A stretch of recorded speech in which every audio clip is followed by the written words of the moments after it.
बड़े बड़े उदाहरण सतियों की नारियों के हैं। इसलिए वृंदा पातिव्रत धर्म में निपुण है, जलंधर नहीं मर रहा है। देवताओं ने कहा जलंधर को मारने को उपाय बनाया जाए। सबने भगवान विष्णु को प्रेरित किया, विष्णु को प्रेरित किया और विष्णु ने जाके जलंधर की पत्नी वृंदा का सतीत्व भंग किया। कारण यह है, विष्णु यति का वेश बनाकर वृंदा के पास पहुंचे।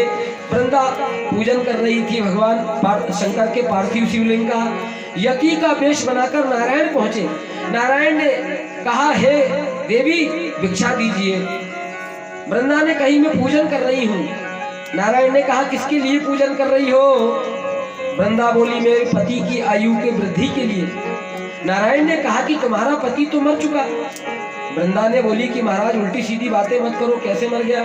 अभी तक मैं पतिव्रता नारी हूँ, मेरा पतिव्रत धर्म अखंड रूप से स्थापित है, कैसे मेरे पति मर सकते हैं? भगवान नारायण तो यति थे, यति माने ज्योतिषी। बोले, बेटी मैं अपने ज्योतिष विद्या से देख रहा हूँ कि तेरा पति मर चुका है। बोले, मैं कैसे मानूं? नारायण कहने लगे, मैं एक मंत्र बताता हूँ, इस मंत्र के प्रभाव से तुम्हें तुम्हारे पति की स्थिति जैसी जहां होगी वो तत्काल दिख जाएगी, और जहां भी तुम्हारा पति पड़ा होगा तुम्हारे सामने आ जाएगा, जिस भी अवस्था में होगा वैसा आ जाएगा। भगवान नारायण ने वृंदा को मंत्र बता दिया। पद्म पुराण में मंत्र लंबा है, मैं नहीं कह रहा हूँ। वृंदा को मंत्र बता दिया। वृंदा ने आंख बंद करके उस पद्म पुराण के उस मंत्र को आराधन करी। मंत्र के प्रभाव से भगवान नारायण यति वेश में थे वो अदृश्य हो गए, और अदृश्य होके जलंधर का नकली माया का शरीर बना दिया और दो टुकड़े बनाकर आकाश से सीधे धड़ाम से नीचे गिराया, नकली शरीर बनाकर। और वृंदा ने आंख खोली, क्या गिरा क्या गिरा? तो जैसे ही देखी तो धड़ अलग और सिर अलग, जलंधर सामने मारा पड़ा। वृंदा फूट फूट के रोने लगी। पर बाबा जी जो यति थे भगवान नारायण, वो तो अंतर ध्यान हो गए, अंतर ध्यान हो गए। भगवान नारायण ने देखा कि अब मौका अच्छा है। वृंदा फूट फूट के रोने लगी। वृंदा को नारायण ने कहा था कि जिस भी अवस्था में होंगे मंत्र के प्रभाव से अगर तुम ये टुकड़ों को जोड़ दोगी ना, पति के शरीर के टुकड़ों को, तो उनमें पुनः जान आ जाएगी। भगवान नारायण ने मंत्र तो बताया ही था। वृंदा ने मंत्र पढ़ते गई और शरीर के धड़ और सिर को जोड़ती चली गई। भगवान नारायण यति वेश में आए थे, अदृश्य हुए थे। नारायण ने पुनः उस शरीर में, नकली जलंधर के शरीर में अदृश्य भाव से प्रवेश कर गए, और प्रवेश करके जलंधर असली बन गए। भगवान नकली जलंधर के शरीर में प्रवेश कर गए और खड़े हो गए, और खड़े होकर वृंदा को गले लगा लिया। हाँ वृंदा। और जैसे ही नारायण ने गले लगाया तो वृंदा का पातिव्रत धर्म भंग हो गया। उधर भगवान शंकर से असली जलंधर आकाश में लड़ रहा है। भगवान शंकर ने आकाश में लड़ते जलंधर को जैसे ही त्रिशूल मारा, उधर जलंधर साहब, इधर नकली जलंधर। भगवान नारायण तो अंदर घुसे हुए थे, नकली जलंधर भी तत्काल मर गया। ऊपर वाला जलंधर और नीचे वाला जलंधर दोनों धाम धड़ गिरे। एक साथ दो शरीर वृंदा ने देखी तो वृंदा फूट फूट के रोने लगी। मेरे साथ कंफ्यूजन हो गया, ये दो पति मेरे कैसे हो गए? मेरा तो एक ही था, ओरिजिनल वाला भी गिरा और नकली तो गिरा ही गिरा, तो ये दो पति मेरे कैसे हो गए? भगवान के सामने वृंदा फूट फूट के रोने लगी। वो यति प्रकट हो गए। बोले, तुम सच्ची बताओ बाबा जी, तुमने जो मंत्र बताया था उससे डबल डबल पति हो जाते हैं क्या? बोले, नहीं डबल नहीं होते, एक ही रहते हैं। अच्छा, तो फिर ये दो पति कैसे हो गए? भगवान नारायण अपने मूल स्वरूप में आ गए, और मूल स्वरूप में आए तो जैसे ही मूल स्वरूप में आए तो देवता भी वहां धड़ाधड़ प्रकट हो गए। और देवता प्रकट हो गए तो सब नारायण की स्तुति करने लगे और कहने लगे, हे भगवान आपकी जय हो, आपने देवताओं का कार्य बना दिया, आपने जलंधर को मारने में मदद किया, आपकी जय हो जय हो। वृंदा का दिमाग खराब हो गया। नारायण ने मेरे पति को मरवाया, मेरे पति के साथ छल किया, मेरे साथ छल किया। वृंदा कहने लगी, भगवान आपने मेरे साथ छल किया, आपको इतना भी नहीं पता कि ये जड़ शरीर में आप प्रवेश कर गए, इतने पत्थर दिल हो, मैं भरी जवानी विधवा हो गई, अब मैं किसके सहारे रहूंगी?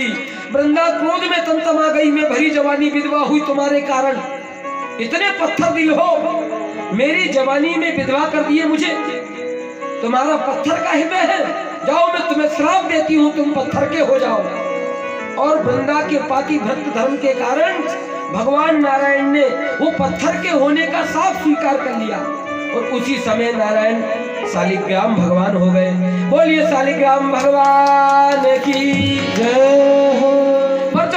देखने लगे कि वृंदा नारायण को श्राप दे रही है, तो देवता भी कनकना गए। देवता बोले तेरे को इतना नहीं मालूम, भगवान को श्राप दे रही, इतनी बढ़ गई भगवान को श्राप देने की ताकत, तुम्हारी बुद्धि जड़ है वृंदा। हम सब मिलकर एक साथ तुमको श्राप देते हैं। जड़ बुद्धि के कारण तुमने परमात्मा श्री शंकर, परमात्मा श्री नारायण को श्राप दिए हो पत्थर बनने का। तुम्हारी बुद्धि जड़ है, हमारा श्राप है वृंदा, तुम भी जड़ हो जाओ, तुम जड़ हो जाओगी। और सबने श्राप दिया तो वृंदा भी जड़ बन गई, और वही जड़ बनी, वही जड़ तुलसी कहलाई। और वो तुलसी कहलाई तो जब वृंदा धीरे धीरे तुलसी बनने लगी तो वृंदा हाथ जोड़ के खड़ी हो गई, नारायण मेरे पति को तो आपने मार डाला, अब मैं किसके सहारे रहूंगी? अब कहीं जाऊं मैं तुम्हारे मत्थे चढ़ूंगी चाहे कुछ भी होए। मेरे पति को तुम्हें नहीं छुड़ाए हो, अब तुम्हारे ही मत्थे चढ़ूंगी कुछ भी होए। तो भगवान नारायण ने भी कह दिया कि भैया मेरे ही मत्थे चढ़ियो, और कहाँ जाए, अब कोई जगह तो बची नहीं। उसी दिन से श्री वृंदा नारायण के मत्थे चढ़ने लगी, शालिग्राम के मत्थे चढ़ने लगी, विष्णु के मत्थे चढ़ने लगी। मेरे भाई बहन, तुलसी जो है भगवान के मस्तक में चढ़ने लगी उसी दिन से। तुलसी भगवान के मस्तक में चढ़ाई जाती है, ध्यान दीजिएगा।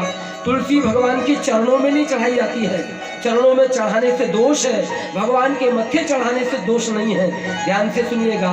इसलिए भगवान ने इस श्राप को भी स्वीकार कर लिया। श्री नारायण श्राप को स्वीकार करते हैं, और इसी श्राप के कारण भगवान श्री राम जी को वृंदा के श्राप के कारण अवतार लेना पड़ा। और वो जलंधर का क्या हुआ? श्री नारायण तो राम जी बन गए, और जलंधर क्या बना?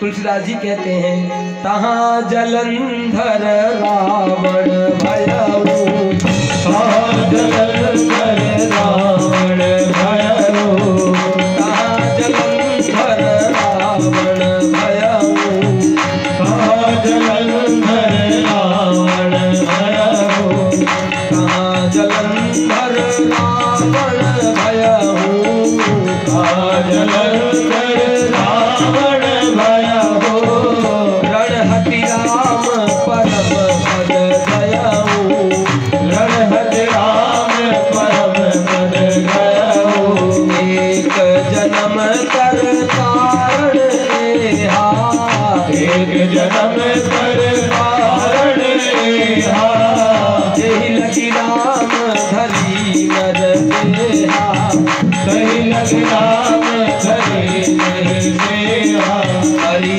अनंत हरि कथा अनंता, हरि अनंत हरि कथा अनंता, हरि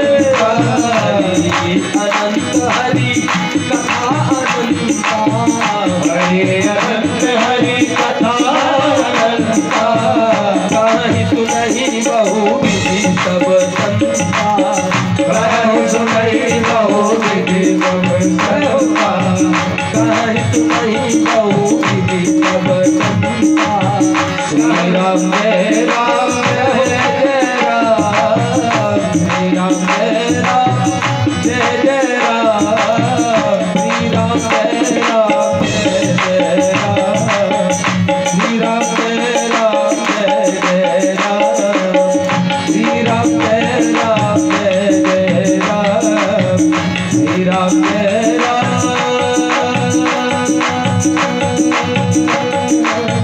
श्री राम जय राम जय जय राम, श्री राम जय राम जय जय राम, श्री राम जय राम जय जय राम, श्री राम जय राम जय जय राम, श्री राम जय राम जय जय राम, श्री राम जय राम जय जय राम।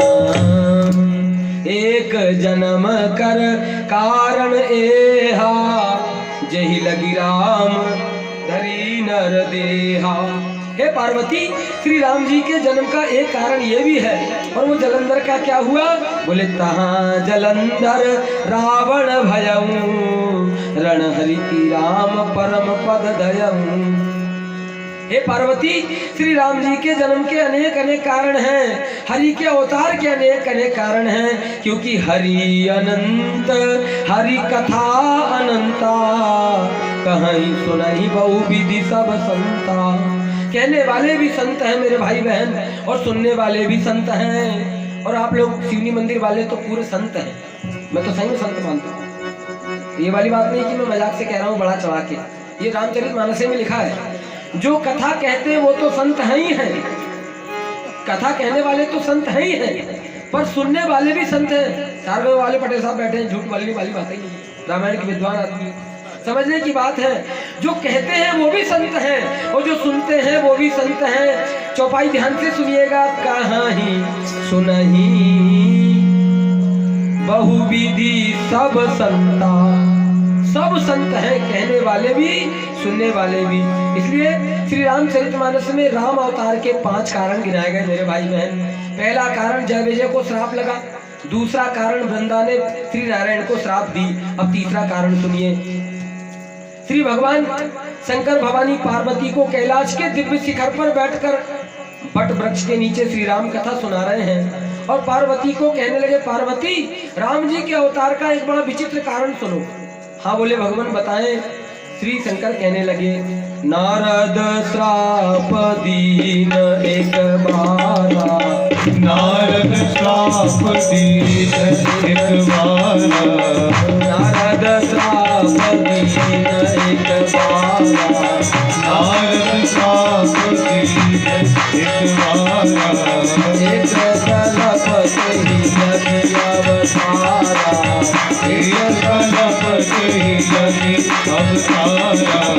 गिरिजा चकित भई सुनि गानी, गिरजा चकित भई सुनि गानी, गिरिजा चकित भई सुनि गानी, गिरजा चकित भई सुनि गानी, नारद विष्णु भगत सुनि गानी, नारद विष्णु भगत सुनि गानी, नारायण पवन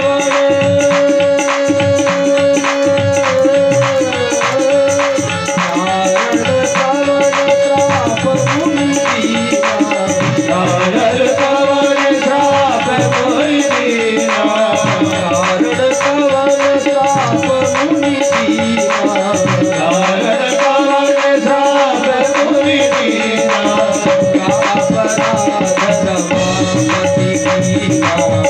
अपराध रमापति कीना, अपराध रमापति कीना,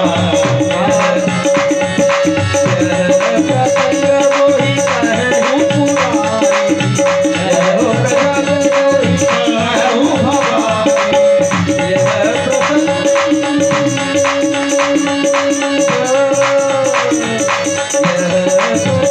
मोहि कहूँ भवानी, यह प्रसंग मोहि कहूँ पुरानी, यह प्रसंग मोहि कहूँ पुरानी, मुनि मन मोह आचरज भारी, मुनि मन मोह आचरज भारी, मुनि मन मोह आचरज भारी।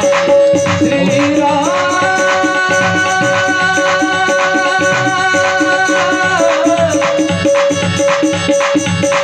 मेरे राम राम राम राम राम राम मेरे राम राम राम, मेरे राम राम राम, राम राम राम मेरे राम राम राम, राम राम राम मेरे राम राम राम, ओ राम राम राम मेरे राम राम राम, राम राम राम मेरे राम राम राम, श्री राम जय राम जय राम, श्री राम जय राम जय राम, श्री राम श्री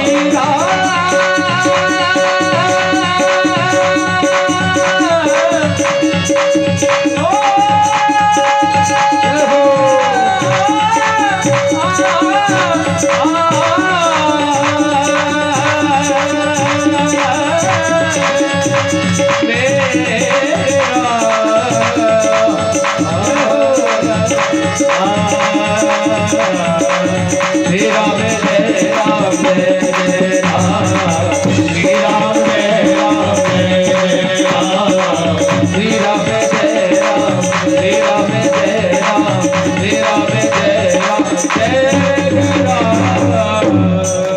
नारद श्राप दीन एक बारा। हे पार्वती अब वह विचित्र कारण सुनो। नारद जी ने एक बार भगवान नारायण को श्राप दिया। नारद जी ने श्राप दिया? बोले हाँ, मेरे गुरुजी ने। कम हो गया, मेरे गुरुजी ने श्राप दिया? बोले हाँ, आपके गुरुजी ने श्राप दिया। क्या बता रहे भगवान? क्या बता रहे मतलब? सही में श्राप दिया? तो किस कारण से दिया भगवान, ये तो मैं पक्के में सुनूंगी। नारद श्राप दीन एक बारा, एक कल्प ते ही लगी अवतारा। इस कारण भगवान नारायण को, राम जी को ब्रह्म का अवतार लेना पड़ा।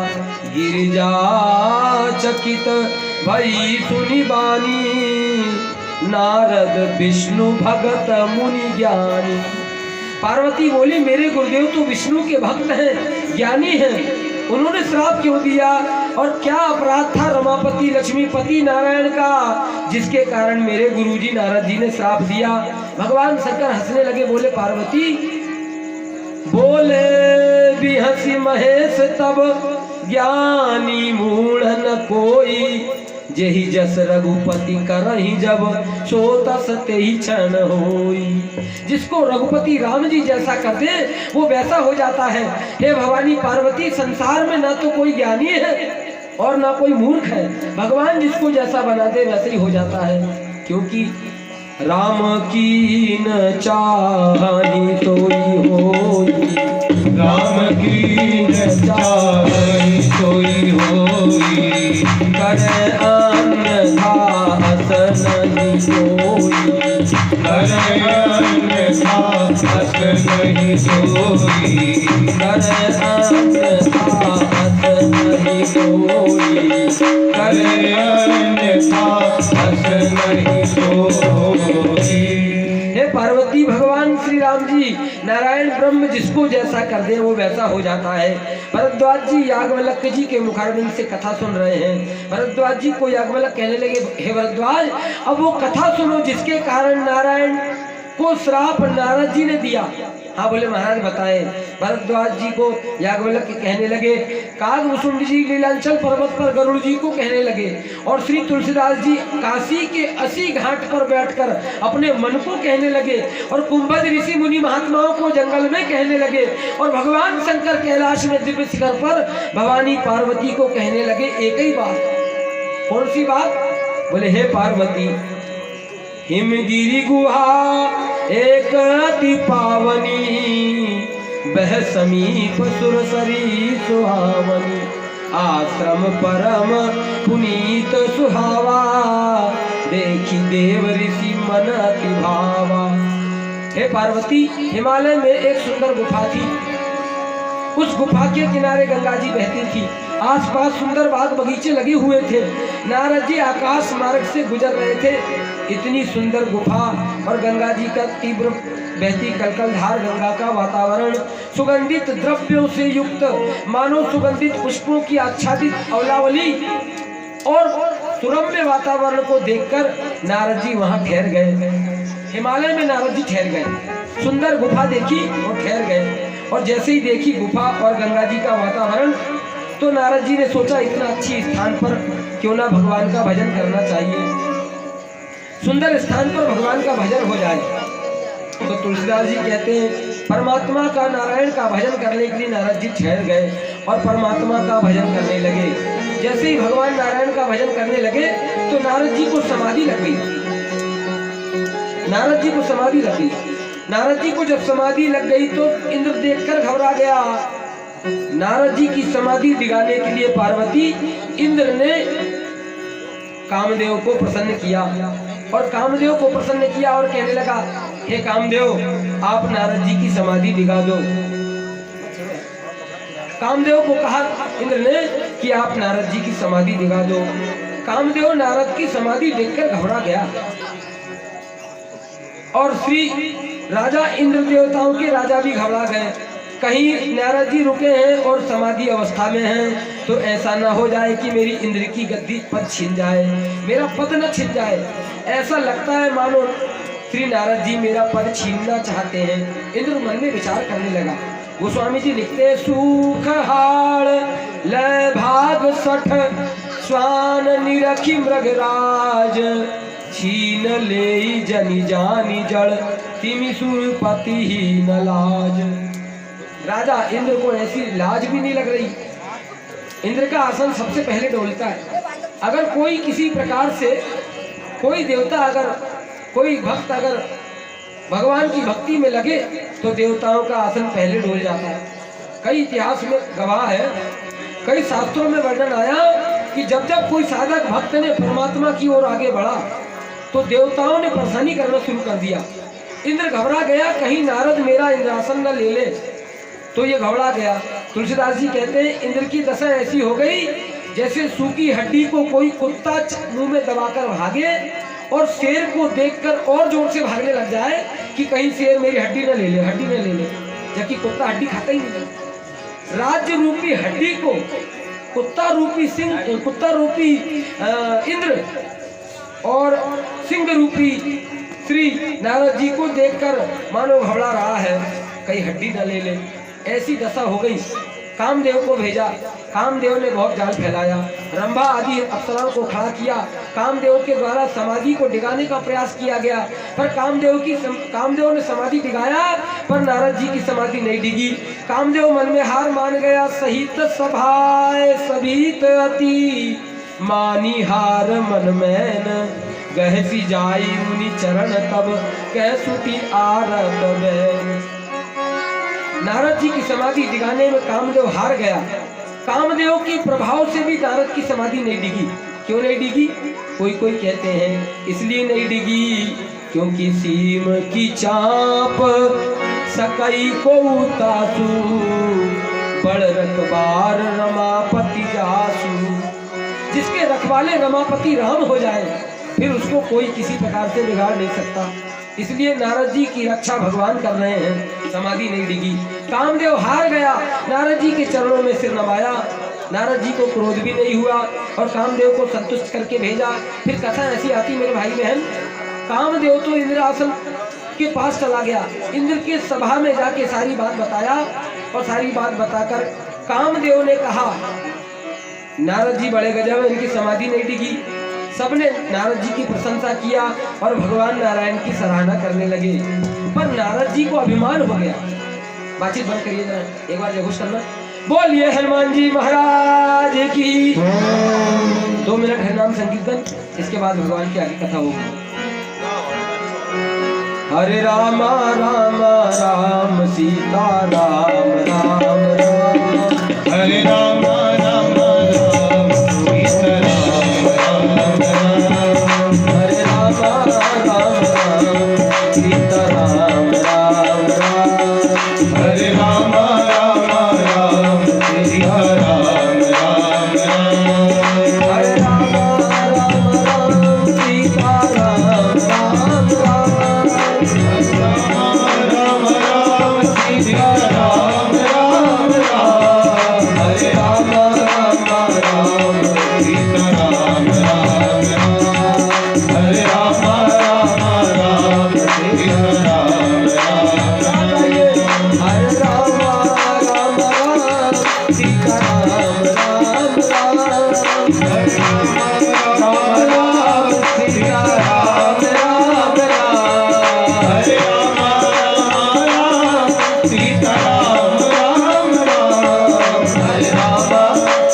राम हरे राम राम राम सीता राम राम राम, हरे राम राम राम सीता राम राम राम, हरे राम राम सीता राम राम राम, हरे राम राम राम सीता राम राम राम, हरे राम राम राम सीता राम राम राम, हरे राम राम राम सीता राम राम राम, हरे राम हरे राम हरे राम राम राम सीता राम राम राम, हरे राम राम राम सीता राम राम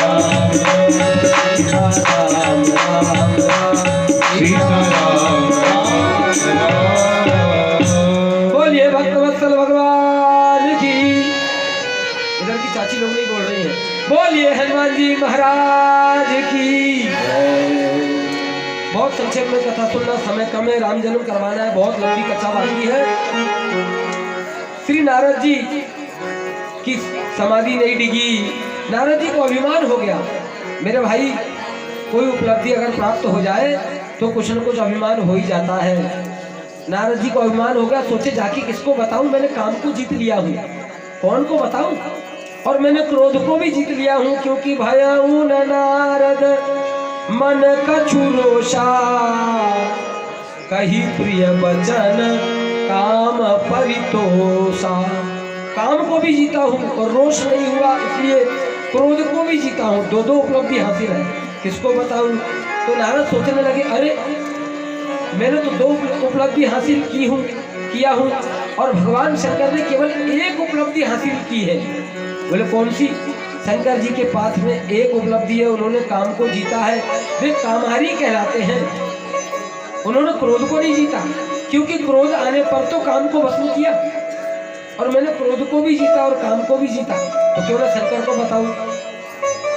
श्री नारद जी शंकर जी के पास चले गए, और जैसे शंकर जी के पास गए कैलाश, तो शंकर जी ने स्वागत किया, आओ नारद बैठो बैठो। और कैसे आए? बहुत दिनों बाद आए।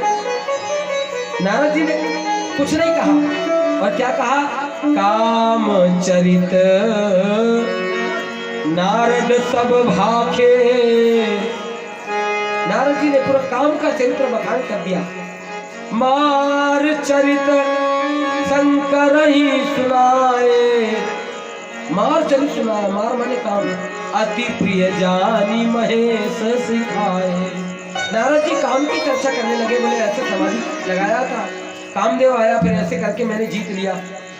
शंकर जी ने कहा, बाबा जी आपके मुंह से काम की चर्चा अच्छी नहीं लगती, आपके मुंह से राम की चर्चा अच्छी लगती है, पर ये आप काम की चर्चा कब से बखान करने लगे?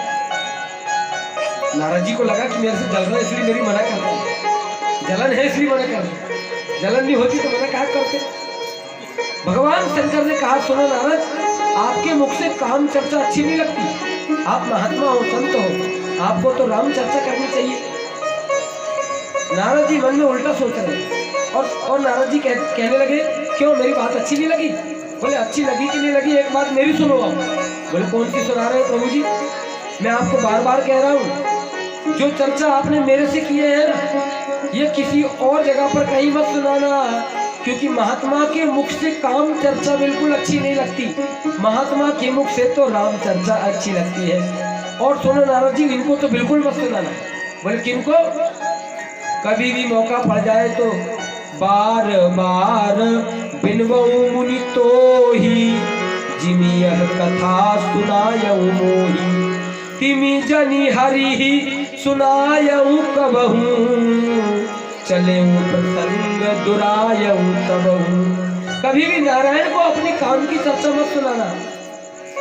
नारद जी को लगा कि मेरे से जल रहा है, इसलिए मेरे को मना कर रहे हैं, क्यों ना सुनाऊं, मैं उनका भक्त हूं, मैं तो जरूर सुनाऊंगा, मैंने कोई उपलब्धि हासिल किया हूं तो कुछ तो सुनाऊंगा ना। नारद जी अभिमान में फूल के निकलने लगे, बोले नंदो जी हमको उपदेश मत बताओ। पार्वती हंसने लगी, बोले प्रभु जी क्यों? अपने भक्तों से कभी ऐसी टोन में बात तो कभी करते नहीं हो, और तुम्हारे भक्त भी कभी ऐसी टोन में बात नहीं करते, आज नारद को क्या हो गया, ऐसे क्यों बोल रहे हैं अकड़ के?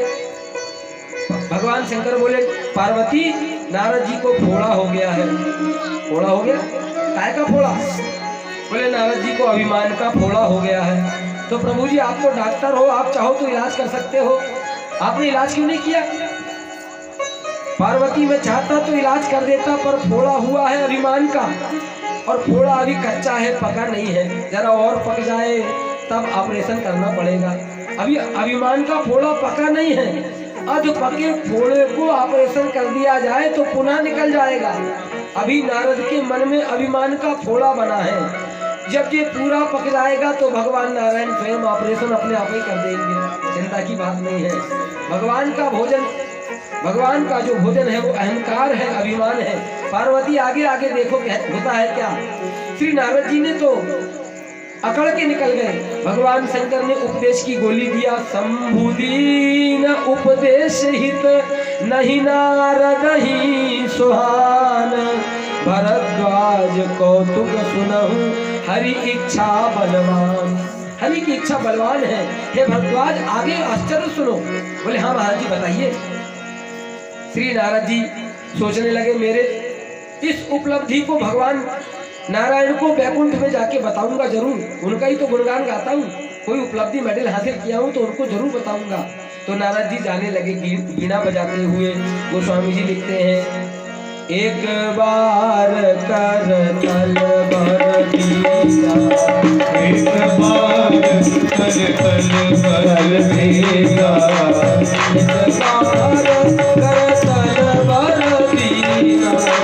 एक बार कर तल बर दीना, गावत हरि गुण गान कबीरा, गावत हरि गुण गान कबीरा, वीर सिंधु गवने मुनि नाथा, वीर सिंधु गवने मुनि नाथा, जन बस श्री निवास सुखी नाथा, जन बस श्री निवास सुखी नाथा, एक बार कर तल बर दीना, गावत हरि गुण गान कबीरा। एक बार करतल बर बीड़ा बजाते हुए नारद जी क्षीर सिंधु श्रीमन नारायण के पास चले गए और नारायण के पास गए। आगे कथा ऐसी आती है, नारायण अपनी सेजसैया पर लेटे थे और लक्ष्मी चरण दबा रही थी। नारायण तत्काल नारद जी को आते देखकर खड़े हो गए और नारद जी को आते देखकर खड़े हुए तो हृदय से लगा लिया, अरे नारद बहुत दिनों बाद आए, कहाँ थे इतने दिन। नारद जी तो अभिमान में फूले थे, पूरी बात बता डाले जो भगवान शंकर ने मना किया था, काम की चर्चा मत बताना। पर नारद जी और हिड़स के बताने लगे। क्या बता रहे हैं? गोस्वामी जी लिखते हैं मार चरित काम चरित नारद सब भाखे, यद्यपि प्रथम बरज शिव राखे। जो शिव जी ने मना किया था वो भी बता दिया। गोस्वामी जी कहते हैं अति प्रचंड रघुपति की माया, जही न मोह अस को जग जाया। भगवान की माया अति प्रचंड है, किसको नहीं मोहती, बड़ों को मोह लेती भगवान की माया। शंकर नहीं बचे भगवान की माया से, ब्रह्मा नहीं बचे, सबको माया व्याप जाती है। उत्तरकांड में लिखा हुआ है शिव बिरंची कहूँ मोहई, को है बपुरा आन, असजिय जानी भजिय मुनि मायापति भगवान। विधाता ब्रह्मा को भगवान शंकर को भी माया मोह लेती है, तो नारद कौन बड़ी चीज है? नारद तो भक्त है। भगवान शंकर के मना करने पर भी नारद जी ने नारायण को काम की चर्चा सुना दिया और जैसे ही काम की चर्चा सुनाया तो नारायण सोचने लगे कि पहले राम चर्चा करते थे, अब सीधे काम चर्चा, मतलब काम की बात करने लगे, सीधे काम की बात। नारायण को लग गया कि इनके मन में अभिमान आ गया है। भगवान नारायण कुछ अनमने मन से बोलने लगे, रूख बदन करी बचन मृदु, बोले श्री भगवान तुमरे सुमिरन ते मिटहि, मोह मार मदमान। हे नारायण, हे नारद, अब तुम्हारे सुमिरन से तो काम मिट जाता है, मोह मिट जाता है। तुम बड़े ब्रह्मचारी हो, तुमसे काम क्यों नहीं हारता, तुम वास्तव में ब्रह्मचारी हो, तुम्हारे सुमिरन से तो काम और मोह नष्ट होता है। नारद जी ने कहा प्रभु ये सब आपके कृपा के कारण है, आपकी कृपा से ऐसी उपलब्धि हासिल हुई है। नारद जी का सीना और फूल गया, पर भगवान नारायण जान गए कि इनके हृदय में अभिमान का बीज पैदा हो गया। गोस्वामी जी लिखते हैं करुणा निधि मन दीक विचारी, करुणा निधि मन दीक विचारी, करुणा निधि मन दीक विचारी, करुणा दीक विचारी, करुणा निधि मन दीक विचारी, करुणा निधि मन देख विचारी,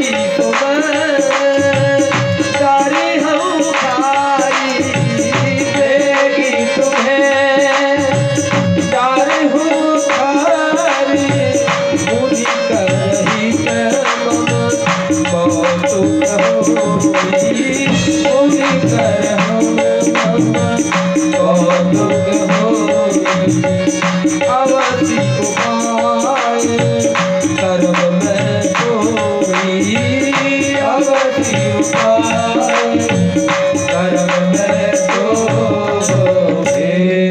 भगवान नारायण ने जान लिया कि नारद के मन में काम का बीज पैदा हो गया, पर काम का बीज पैदा हुआ है, कहीं अभिमान का बीज कहीं वृक्ष ना बन जाए, इसलिए इस अभिमान के बीज को उखाड़ फेंकना पड़ेगा। नहीं तो अभिमान का अगर वृक्ष बन गया तो मेरे भक्त नारद का फिर बहुत बड़ा अहित हो जाएगा। भगवान ने संकल्प कर लिया कि नारद के अभिमान को चूर जरूर करूंगा। मेरे भाई बहन ध्यान रखना, भगवान का भोजन अभिमान है। परमात्मा क्या खाते हैं? अभिमान, गर्व। दास के गर्व को भगवान खा जाते हैं। दास के हृदय में, दास के मन में किसी भी बात का अगर अभिमान आया तो भगवान ऐसा गिराते हैं, उठाते नहीं, चाहे गाने वाला हो चाहे बजाने वाला हो। ध्यान रखना, भगवान कहते हैं किसी भी कला का कोई भी अभिमान नहीं होना चाहिए, चाहे बाबापन का क्यों ना अभिमान हो। नाम नहीं ले रहा हूँ, आप समझदार हैं। जिन्होंने अपने आप को भगवान मानना शुरू कर दिया था, 4-5 साल पुरानी घटना है, जिन्होंने अपने आप को भगवान ही मानना शुरू कर दिया था और भगवान की फोटो बाहर फेंकना शुरू कर दिया था, आज उनकी दशा कहाँ है आप जानते हैं। जो अपने आप को अभिमान में फूलकर भगवान की बराबरी करने लग जाए, उसको फिर भगवान ऐसा गिराते हैं, फिर उठने का मौका नहीं देते। आज तक जेल में सड़ रहे हैं, कोई निकालने वाला नहीं है।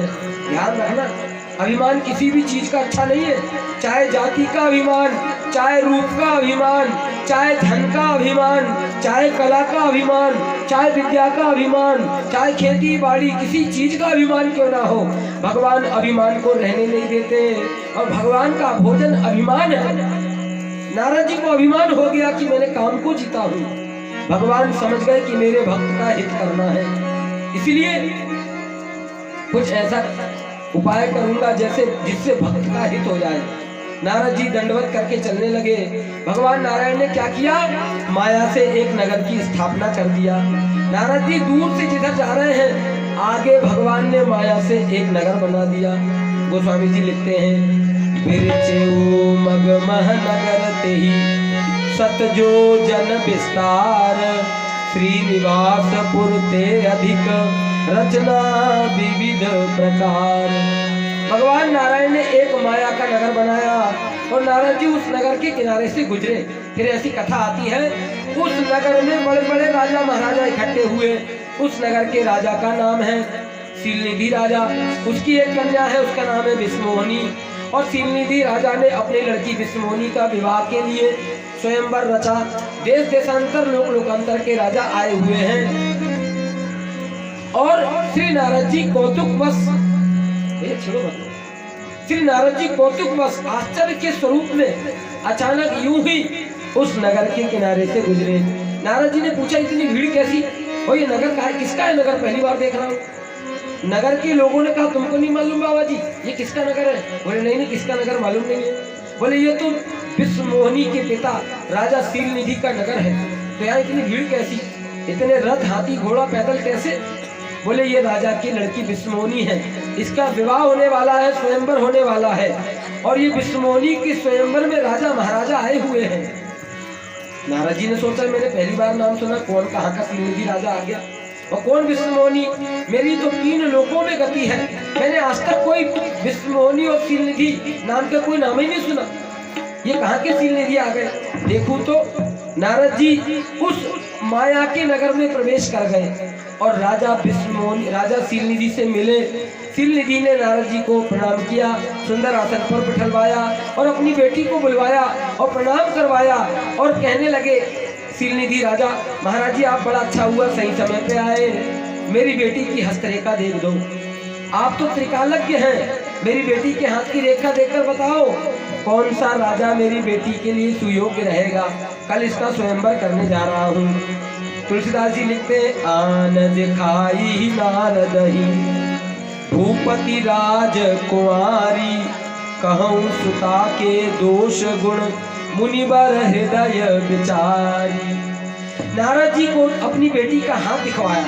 पर मेरे भाई बहन ध्यान से सुनना, कोई भी जवान ब्राह्मण को, कुंवारी कन्या को हाथ दिखाओ तो सोच समझ के दिखाना। मैं नारद जी की घटना से संकेत कर रहा हूँ। कुछ बातें बोलने की है, कुछ नहीं बोलने की है। समझदार को इशारा काफी है। जवान ज्योतिषाचार्य को कुंवारी बेटी का हाथ में देकर ऐसा दिखाना नहीं चाहिए, नहीं तो लफड़े बन जाएंगे। शास्त्र मना करते हैं। नारद जी यवान थे, पर कुंवारी कन्या विश्वमोहिनी का हाथ देखने के लिए स्वयं उनके पिता, विश्वमोहिनी के पिता राजा शीलनिधि ने जवान नारद जी के हाथ में जवान बेटी का हाथ दे दिया और कहने लगे, नारद जी आप बाबा हो, आपकी तीनों लोकों में गति है, आप मेरी बेटी के हाथ रेखा देखकर बताओ तो कौन इसका अच्छा पति होगा। पर नारद जी का क्या हुआ, देखो ऐसी घटना घट जाती है।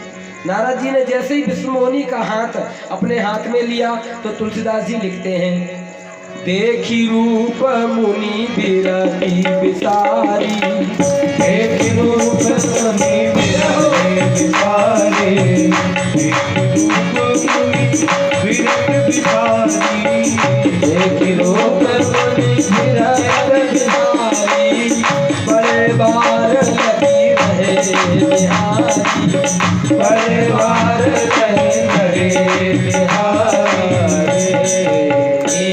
ध्यान देना क्या घटना घटती है। नारद जी के हाथ में जैसे ही शीलनिधि राजा ने अपनी बेटी का हाथ दिया तो देखी रूप मुनि बिरती बिसारी। शीलनिधि राजा की बेटी और शीलनिधि सामने बैठे हैं, सब महात्मा संत बैठे हैं, सब रिश्तेदार बैठे हैं।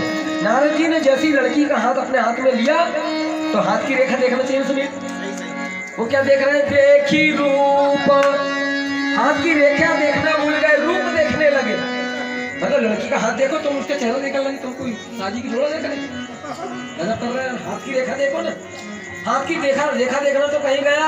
नारद जी लड़की का मुखमंडल दर्शन करने लगे। अरे बाप रे इतनी सुंदर, पता नहीं दुल्हन ब्यूटी पार्लर कितनी सारना वाली दुल्हन ब्यूटी पार्लर राजा होगा। इतनी सुंदर लड़की, इतनी सुंदर तो नारद जी ने कभी देखा ही नहीं था। और वो उसका नाम ही विश्वमोहिनी था, जो विश्व को मोहित कर दे उसका नाम विश्वमोहिनी। तो देखी रूप मुनि बिरती बिसारी, और बड़े बार लगी रहे निहारी। बहुत देर तक देखते रहे टकटकी लगाकर। शीलनिधि ने सोचा मेरी लड़की को टकटकी लगा के देख रहे, बाबा जी इधर थोड़ी देखना, इधर देखो। हाँ हाँ इधर देखता हूँ, इधर देखता हूँ। नारद जी ने फिर हाथ तरफ देखा, जैसे हाथ तरफ देखा तो हस्तरेखा देखकर कुछ पढ़ लिए। तुलसीदास जी कहते हैं, लक्षणतासु बिलो की भुलाने, हृदय हरस